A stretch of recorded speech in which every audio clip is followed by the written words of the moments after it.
Je suis journaliste, je travaille dans la presse santé depuis une vingtaine d'années. J'ai été en fait récemment rédacteur en chef adjoint de WhatsApp Doc jusqu'à il y a à peu près un an et demi. Maintenant, je suis journaliste freelance. Dans Et ça se dit médecin, un livre de témoignages et d'enquêtes, vous racontez le véritable harcèlement en ligne auquel se livre une partie de la communauté médicale. Quel a été le déclencheur de l'écriture de ce livre? Alors en fait, le point de départ, c'est tout simplement un article que j'ai écrit en novembre 2020 sur la suspension d'un médecin que je connaissais à peine, qui s'appelle le docteur Damien Barraud. C'est un médecin qui sévissait sur Twitter jusqu'à il y a quelques mois. Il s'est fait définitivement suspendre. Il est réanimateur, il travaillait à l'hôpital de Metz et il a en fait une bête noire qui est le professeur Raoult. Donc j'ai écrit un premier papier en novembre 2020 sur la suspension momentanée, là pour le coup, du docteur Damien Barraud de Twitter, tout simplement parce qu'il était totalement insane. Et en échange de quoi, j'ai reçu en fait ce qu'on appelle une shitstorm, une tempête de merde sur la figure, c'est-à-dire que des médecins amis le réseau tout simplement de Damien Barraud m'est tombé dessus en l'espace de 2-3 jours. C'est à partir de là que j'ai compris qu'il y avait réellement en fait une espèce de ligue du LOL médical qui sévissait sur Twitter et dont les intérêts étaient de défendre la ligne sanitaire du gouvernement. Je n'imaginais pas en fait les conséquences que ça allait avoir, étant donné que, je me suis fait insulter avec parfois des insultes à connotation raciste, et deux, lorsque j'ai demandé l'aide à mon employeur, puisque finalement j'avais droit à une protection en fait tout simplement juridique de mon employeur, bien quelques jours plus tard, j'ai été d'abord en fait mis à pied et puis ensuite licencié de manière extrêmement brutale en décembre 2020. J'ai voulu comprendre en fait ce qu'il m'arrivait et j'ai commencé à enquêter en fait sur ce réseau de médecins qui sont extrêmement en fait bien reçus, qui ont en fait leur rond de serviette dans tous les médias, qu'il s'agisse en fait des médias audiovisuels, de BFM TV, de CNews, d'autres médias, mais aussi en fait des médias un peu plus institutionnels, voire des médias en fait bien pensants comme Le Monde, comme Libération, etc. J'ai voulu en fait savoir pourquoi en fait ces médias les recevaient et ne dénonçaient pas les actes répréhensibles qu'ils menaient sur les réseaux sociaux, en particulier sur Twitter, dont la plupart font partie en fait du mouvement NoFakeMed. Alors qu'est-ce que le mouvement NoFakeMed? Il faut rappeler en fait que en 2016 ou 2017 à vérifier, une tribune a été publiée dans le journal Le Figaro qui dénonçait l'homéopathie et qui demandait en fait le déremboursement de l'homéopathie. Sur ce, en fait, un syndicat d'homéopathes a pris mouche et a décidé de porter plainte contre tous ceux qui avaient, donc des médecins qui avaient signé cette pétition. Or, il se trouve en fait que le ministre de la Santé de l'époque, Agnès Buzyn, a pris fait et cause pour ces médecins, pour le collectif NoFakeMed, et in fine, l'homéopathie, comme on le sait, a été en fait déremboursée. Donc, ça a été la première victoire du collectif NoFakeMed, et on se rendait compte déjà à l'époque des méthodes en fait qu'ils employaient, c'est-à-dire aux yeux du grand public, une victimisation en fait de ces médecins qui étaient présentés comme des victimes en fait de bourreaux, des méchants homéopathes. Et puis en fait sur les réseaux sociaux, en particulier sur Twitter, parce qu'en fait ils agissent avant tout sur Twitter, des campagnes de harcèlement, de dénigrement, des insultes. Jamais j'ai lu en fait de pareille insanité, et en plus sous la plume en fait de notables que sont en fait ces médecins. Donc à partir de là, en effet, comme disent les jeunes, ils ont pris la confiance, et lorsque est survenue la crise de Covid, eh bien, en fait, ce sont les mêmes acteurs, donc on va les nommer, il y a le docteur Damien Barraud, il y a le docteur Lehmann, il y a le docteur Flessaquier, médecin décédé, évoqué précédemment. Donc ces acteurs ont décidé, en fait, de s'attaquer au professeur Raoult, mais tous ceux, en fait, qui gravitaient autour, en fait, de l'IHU Méditerranée, et puis en se posant comme victime aux yeux, en fait, du grand public et dans les médias, on va dire, mainstream. Ils avaient déjà en fait testé leur méthode sur des proies un peu plus inoffensives. Le docteur Damien Barraud, il avait déjà en fait attaqué de manière extrêmement brutale d'autres médecins, en particulier des médecins en fait qui émargeaient en fait chez les sapeurs-pompiers. Le docteur Vargon, lui, c'est autre chose. Il a en fait ces bêtes noires qui sont en fait tous ceux qui gravitent à l'extrême gauche ou à la gauche radicale. Si vous voulez, il y a d'un côté en effet une première amorce sur Twitter avec une campagne de dénigrement moment, et comme si en fait il ciblait les personnes à abattre, et puis ensuite des retombées, mais réellement en fait catastrophiques et palpables en fait dans la vraie vie. Alors ça, c'est la défense en particulier du docteur Mathias Vargon, qui dit bon, il y a Twitter d'un côté, il y a IRL, in real life de l'autre côté. Or, il se trouve en fait que malgré tout, c'est pas vrai. D'abord, en fait, Twitter c'est une place publique, hein, donc les insultes qui sont proférées sur Twitter sont des diffamations publiques, des injures publiques, etc. Donc c'est soumis au droit, hein, tout simplement. Il peut y avoir des poursuites, et on se rend compte ensuite en fait que les cibles de ces médecins en fait sur Twitter sont ensuite ciblées également dans la vie publique, hein. C'est-à-dire qu'il y a des retombées.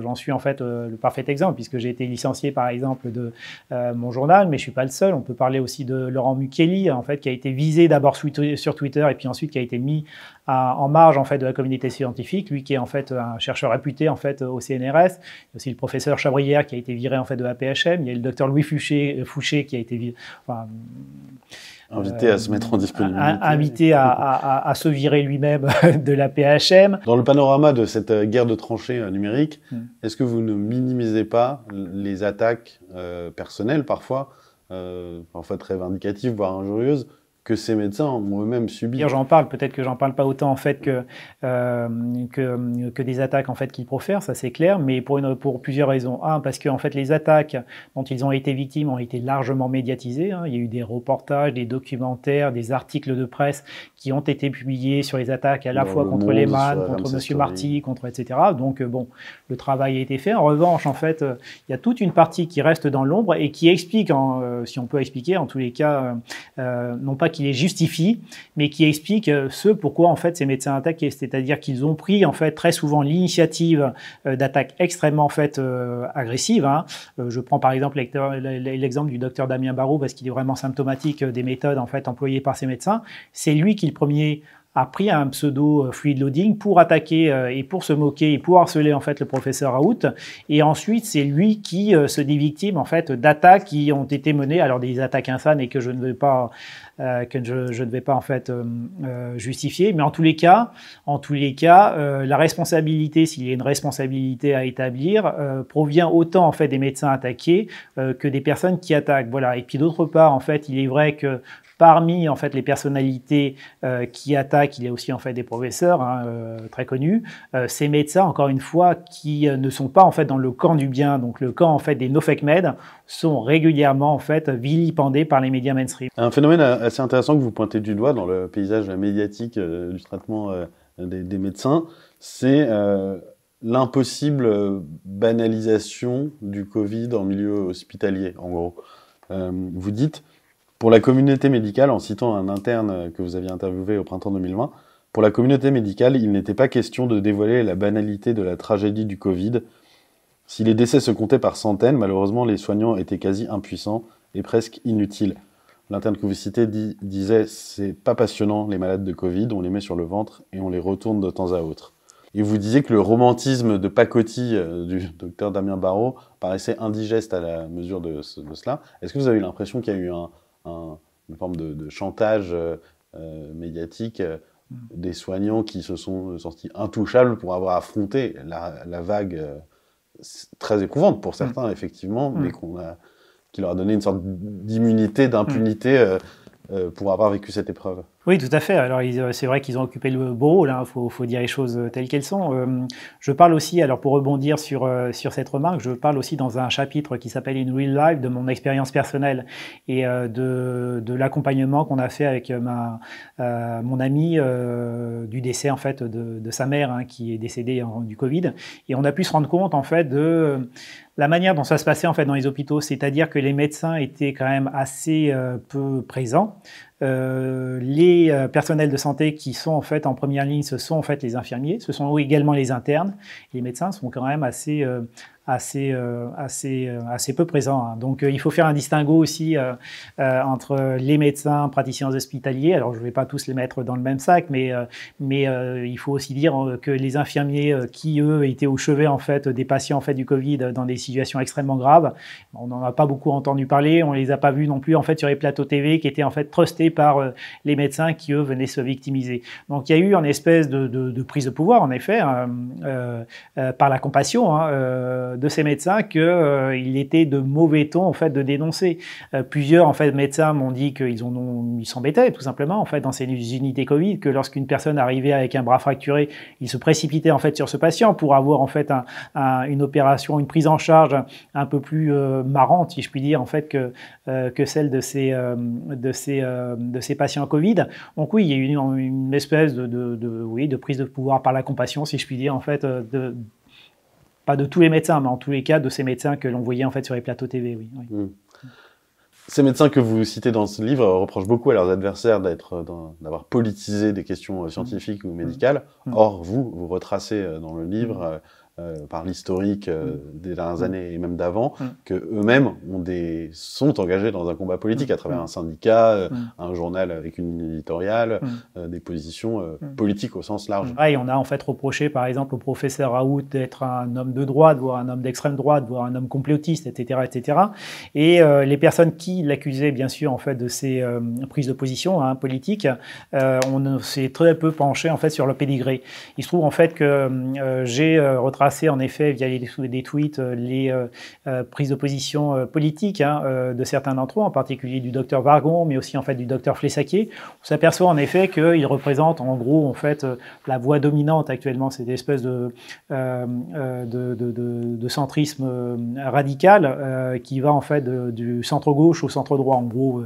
Voilà, et donc il dénonce tous ceux qui s'opposent en fait à la doxa en fait à la fois sanitaire mais aussi politique, en particulier le collectif Interbloc, les collectifs Interurgence, etc., qui remettaient en cause en fait la politique sanitaire du gouvernement, mais aussi en fait des mouvements un peu plus à gauche, bien sûr des mouvements en fait de droite, etc., et également des mouvements, mais là pour le coup, pour certains d'entre eux, des attaques ad hominem contre des militants antiracistes, contre des militants aussi qui luttaient contre l'occupation de la Palestine, etc. Donc on s'aperçoit en effet que ces attaques et ces profils en fait de médecins sont des profils extrêmement politiques et très proches en fait du pouvoir actuel.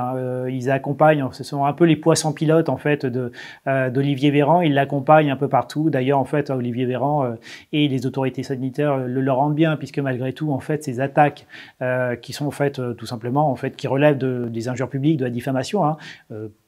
Pas une autorité, pas un en fait institutionnel n'a cherché finalement à les réprimer. Donc il y a une espèce de open bar en fait les concernant, et ils ont en fait vraiment carte blanche pour cartonner, c'est le cas de le dire, pour cartonner l'ensemble en fait des opposants, quels que soient ces opposants à cette politique dominante, qui est la politique de la République en marche, en gros, qui va du centre gauche au centre droit. Oui, c'est ça. Et que peut la justice face à ces dérives? On peut les attaquer. Moi personnellement, j'ai saisi la justice pour attaquer certains d'entre eux.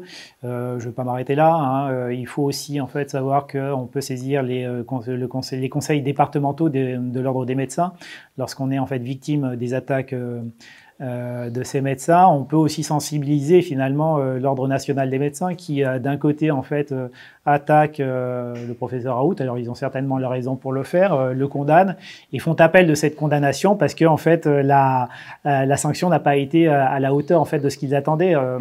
À contrario des médecins comme en effet le docteur Vargon, le docteur Barrault, le docteur Lehmann, etc. sont des médecins qui bénéficient d'une certaine impunité, qui n'ont jamais été attaqués par le CNOM et n'ont pas non plus été remis en cause par leur ministère de tutelle, qui est le ministère de la Santé. Oui. Pour finir, est-ce que vous pensez que cette frange de médecins très virulents, très engagés dans ce qui s'apparente à du harcèlement, est représentative de la communauté médicale? Où sont tous les autres en réalité? Alors j'en ai discuté récemment avec un médecin qui a été attaqué par ces médecins, qui est un médecin en fait en vue. Et pour qui ces médecins sont une espèce de minorité active, mais alors très active. Et le gros en fait des troupes, selon lui, le médecin hospitalier en particulier, serait dans une espèce d'ennui et totalement blasé, quoi. Donc ça serait en fait la position en fait du gros des troupes. Toujours est-il, et ça il faut le rappeler, que le docteur Barrault a quand même été élu au conseil départemental de l'ordre de Moselle. Donc ça veut dire qu'il y a quand même des médecins qui ont voté pour lui et qu'il est quand même soutenu. Il faut aussi savoir que le docteur Marty, qui m'a attaqué personnellement pour des raisons en fait, voilà, c'est ridicule. Le docteur Marty est quand même le président d'un syndicat, lequel syndicat est partie prenante des accords de négociation de l'assurance maladie. Donc, en effet, une minorité active, qui est très active, mais aussi qui est très installée aussi dans l'institution et dans les institutions du paysage sanitaire français. Et ça se dit médecin chronique de la haine médicale en ligne, qui est en vente, du coup, en ligne. C'est ça, tout à fait, sur toutes les plateformes que l'on connaît, dont je ne vais pas faire la publicité, mais que vous connaissez également. Voilà. Merci beaucoup, Jean-Bernard Gervais. Merci à vous.